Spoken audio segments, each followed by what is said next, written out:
Mother's day হিসেবে মাকে surprise দিতে চলে গেলাম ব্যারাকপুরে। রাহুল আমাকে ছেড়ে দিয়ে আসলো বিধাননগর স্টেশন অবধি। ওখান থেকে টিকিট কেটে আমি ব্যারাকপুরের ট্রেনে উঠলাম। ব্যারাকপুর লোকালই ছিল, তাই কোনো অসুবিধা হয়নি।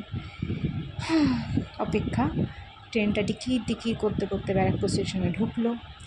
আস্তে আস্তে চারিদিকটা দেখছিলাম, খুব সুন্দর লাগছিল। অবশেষে ব্যারাকপুর স্টেশনে পৌঁছালাম। আমার শহর ব্যারাকপুর। এখান থেকে মায়ের জন্য গোলাপ নিলাম, কারণ আমার মা গোলাপ খুব পছন্দ করে, আর মা সন্দেশ খেতে পছন্দ করে, আর ফ্রুটি খেতেও খুব পছন্দ করে। তাই মার জন্য ওই 3টি নিয়ে চলে গেলাম মাকে সারপ্রাইজ দিতে। এত রোদ্দুর বাইরে, খুব কষ্ট হচ্ছিল, গলাটা পুরো টেনে আসছিল, দুধটাও তো অনেক। সব শেষে পৌঁছে গেলাম বাড়ি। এখানে পৌঁছে দেখলাম মা আস্তে করে গেটটা বন্ধ করলাম, কারণ গেটটা প্রচুর আওয়াজ হয়। বেল তো বাজাবো, মা খুলবে, মা খুললে খুব ভালো হয়। তারপরে দেখলাম মায়ের গেটটা খুললো।